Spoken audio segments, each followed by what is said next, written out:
I just spent the past month hosting the Drug Epidemic Awareness Walks Across America, Louisiana chapter. These walks were held in 3 different cities around our state: Winsboro, Alexandria, and Lafayette. A combination of 600 people, families, and loved ones walked for advocacy and efforts to bring awareness to this drug epidemic. I myself am a mother who lost a child to overdose, and I have a son that is in the grips of addiction, both involved in a culture that many don't and won't understand. The drug culture isn't just a metaphor, it is all around us. Our youth and our young adults are introduced to this culture of intrigue that they sometimes find that they cannot get out of.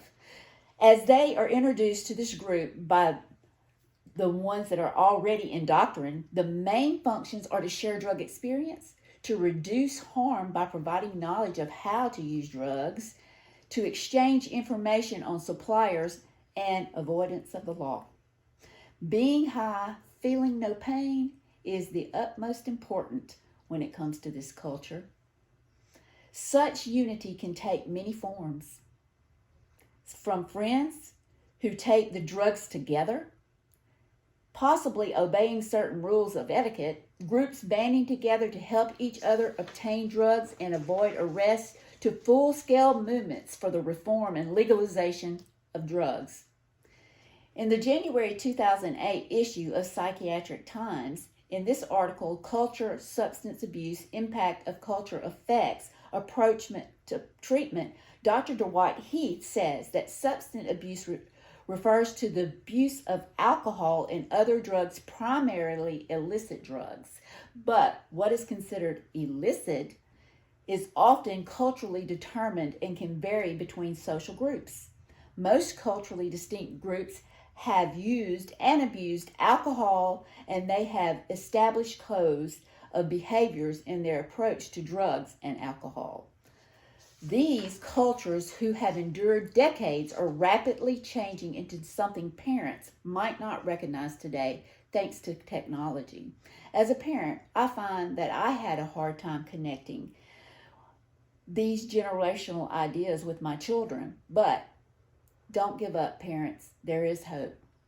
A drug culture has its own history pertaining to drugs, usually passed down through those of its members in that kind of community. Most of the drug cultures share similar ways of dressing, socialization, patterns, language, and styles of communication.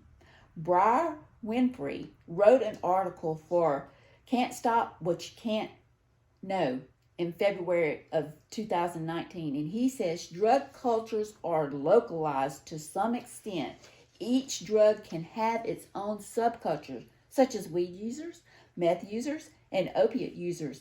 Each have their own belief system and rituals, as well as certain behaviors that each subculture accepts.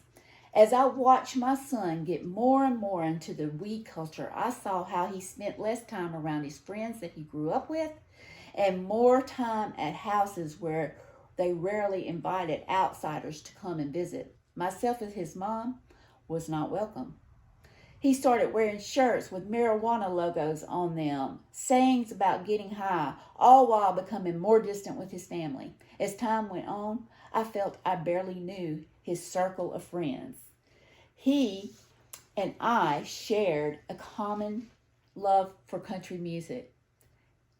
And just like anything else, as he grew deeper into the culture, that evolved too.